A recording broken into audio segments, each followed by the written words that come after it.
తెలంగాణ రాష్ట్రంలో పోలింగ్ తేదీ సమీపిస్తోంది. ఎన్నికల ప్రచారం తుది దశకు చేరుకుంది. ఈ నేపథ్యంలో ఆయా పార్టీల కీలక నేతలందరూ ఓటర్లను ఆకర్షించే పనిలో పడ్డారు. అధికార కాంగ్రెస్ పార్టీ రాష్ట్రంలో మెజార్టీ పార్లమెంటు స్థానాల్లో గెలుపే లక్ష్యంగా ఎన్నికల ప్రచారంపై మరింత దృష్టి సారించింది. సీఎం రేవంత్ రెడ్డి సభలు సమావేశాలతో ఉధృతంగా ప్రచారం నిర్వహిస్తున్నారు. ప్రతిపక్ష బీఆర్ఎస్ బీజేపీలపై విమర్శలు గుప్పిస్తున్నారు.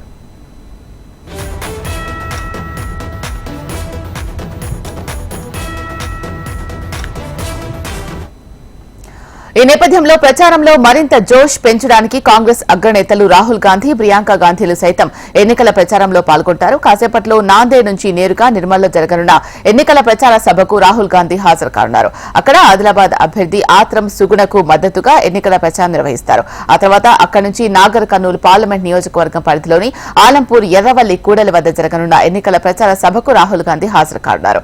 అక్కడి నుంచి శంషాబాద్ కు చేరుకుని రాత్రి ప్రత్యేక విమానంలో ఢిల్లీకి వెళ్తారు.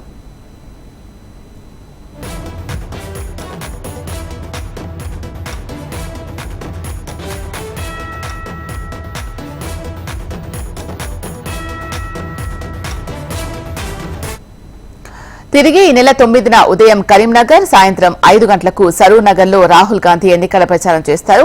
ప్రియాంక గాంధీ రాష్ట్ర పర్యటనలో స్వల్ప మార్పులు చోటు చేసుకున్నాయి. ఈ నెల 6, 7 తేదీల్లో ఉండాల్సిన ప్రియాంక గాంధీ రాష్ట్ర పర్యటన వాయిదా పడింది. ఈ నెల 10వ తేదీన కామారెడ్డి, తాండూర్, షాద్ నగర్ లో ప్రియాంక గాంధీ ఎన్నికల ప్రచారం చేయనున్నారు.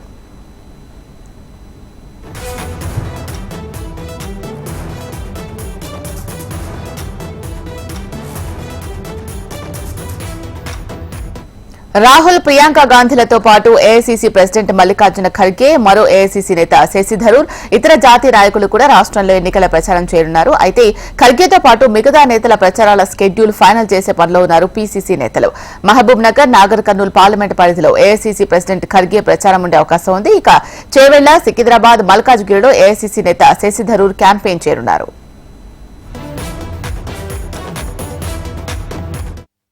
మొత్తానికి చివరి వారం రోజుల పాటు ప్రచారాన్ని హోరెత్తించాలని పీసీసీ భావిస్తోంది. ఇప్పటికే రాష్ట్రంలో సీఎం రేవంత్ రెడ్డి 1కి 2 సార్లు ఎన్నికల ప్రచారం చేశారు. ఇక జాతీయ నేతలతో ఫినిషింగ్ టచ్ ఇవ్వాలని కాంగ్రెస్ నేతలు భావిస్తున్నారు.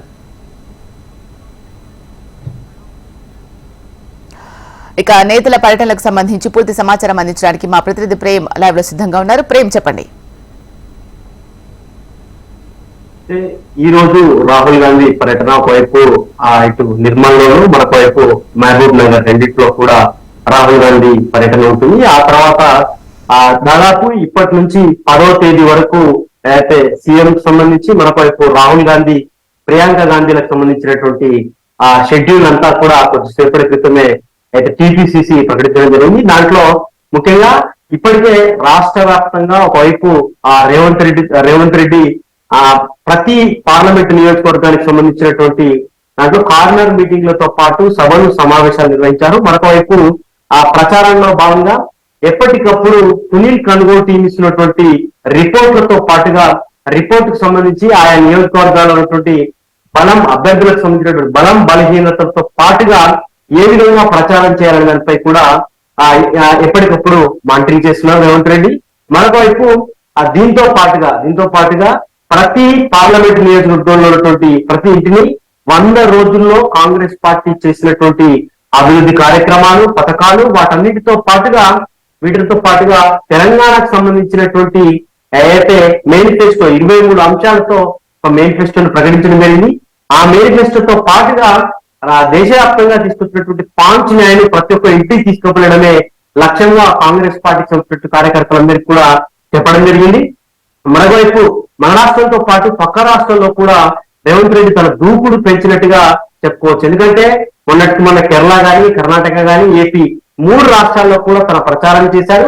ఇక ఫినిషింగ్ టచ్ లో భాగంగా మన రాష్ట్రానికి ఏఐసీసీ అగ్రనేతలు తీసుకురావడం వల్ల ఎక్కడైతే అభ్యర్థులు కొంత బలహీనంగా ఉన్నారో, ఓటమికి అవకాశాలు కొంత ఎక్కువగా ఉన్న ప్రాంతాలు, మరోవైపు అగ్రనేతలు రాహుల్ గాంధీ, ప్రియాంక గాంధీ లాంటి వాళ్ళు ప్రచారానికి వస్తే కొంత ప్లస్ అయ్యే అవకాశం ఎక్కువగా ఉంటుంది. కాబట్టి ఫినిషింగ్ లో వాళ్ళ ప్రచారానికి సంబంధించిన వాటిని తీసుకొచ్చారు. దాంట్లో భాగంగా ఆదిలాబాద్, ఇటు మహబూబ్ నగర్ ఈ రోజు అయిపోతే మళ్ళీ 9వ తేదీ రాహుల్ గాంధీ అయితే మళ్ళీ రాష్ట్రానికి రానున్నారు. ఒకటి పొద్దున 11 గంటలకు జనజాతర సభ కరీంనగర్ లో 9వ తేదీ ఉంటుంది రాహుల్ గాంధీది. మరొకవైపు 6 గంటలకు సాయంత్రం సరూర్ నగర్ లో జనజాతర సభ ఉండబోతుంది 6 గంటలకు. ఇక 10వ తేదీ ప్రియాంక గాంధీ కామారెడ్డిలో 12 గంటలకు జనజాతర సభ ఉంటుంది. మరొకవైపు 4 గంటలకు తాండూరులో జనజాతర సభ 10వ తేదీ మధ్యాహ్నం. సాయంత్రం 6 గంటలకు షాద్నగర్ రోడ్ షోతో పాటుగా కార్నర్ మీటింగ్లు ఉండబోతున్నాయి. ఇక ప్రచారానికి సంబంధించి ఈ చివరి రోజులు కావడం, కొంత ఎక్కువ ప్రచారం చేయడం వల్ల జనాల్లోకి వెళ్లే అవకాశం ఉంటుంది. కాబట్టి ప్రతి నిమిషాన్ని కూడా ప్రచారం కోసం వినియోగించుకోవాలని ఒకవైపు అగ్రనేతలతో పాటు తన షెడ్యూల్ కూడా కొద్దిసేపటి క్రితమే ప్రకటించారు. ప్రేమ్, ఆదిలాబాద్ లో కొద్దిసేపట్లో సభ జరగనున్నట్టు తెలుస్తోంది. రాహుల్ గాంధీ కూడా రానున్నట్టు తెలుస్తోంది. ఈ సభకు ఎన్ని గంటలకు సభ ప్రారంభం కానుంది? అయితే షెడ్యూల్ ప్రకారం తాను అయితే మహారాష్ట్ర నుంచి మన తెలంగాణకు చేరుకుంటారు రాహుల్ గాంధీ. మరికొద్ది సేపట్లోనే ఏదైతే సభకు సంబంధించిన సభా స్థలానికి రాహుల్ గాంధీ చేరుకుంటారు. సభా స్థలంలో అయితే మధ్యాహ్నం వరకు 12:30 1 గంటల వరకు అక్కడే ఉండే అవకాశం ఉంది నిర్మల్లో. ఆ తర్వాత తను అక్కడి నుంచి చేరుకుని ఆలంపూర్ మహబూబ్ నగర్ చేరుకుంటారు. ఆ సభ ఏదైతే అటు ఒకవైపు ఆదిలాబాద్ కానీ ఇటు మహబూబ్ నగర్ ఇద్దరు కాంగ్రెస్ అభ్యర్థులు కూడా భారీ మెజారిటీతో గెలిపించాలని చెప్పేసి రాహుల్ గాంధీ ప్రసంగించారన్న. మరోవైపు దేశవ్యాప్తంగా జరుగుతున్నటువంటి రాజకీయ పరిస్థితులన్నింటినీ కూడా తెలంగాణలో ఎట్లా రాజకీయ పరిస్థితులు ఉన్నాయి, ఒకవైపు కాంగ్రెస్ వస్తే ఏం చేస్తుంది, బీజేపీ 10 ఏళ్లలో ఏం చేసింది, గత 10 ఏళ్లలో రాష్ట్రంలో ఉన్నటువంటి బీఆర్ఎస్ ఏదైతే ఏ కార్యక్రమాలు చేసింది, ఎట్లా అవినీతి కానీ కుటుంబ పాలన కానీ వీటన్నిటినీ కూడా ఓటర్లకు జనాలకు చెప్పే అవకాశం ఉంది. ఆ తర్వాత సాయంత్రం కూడా ముఖ్య నేతలతో అందుబాటులో ఉన్నటువంటి ముఖ్య నేతలతో కూడా ఒక సమావేశం ఏర్పాటు చేసే అవకాశం ఉన్నట్టుగా కూడా కొంత సమాచారం అయితే అందుతుంది. Right, thank you Prem.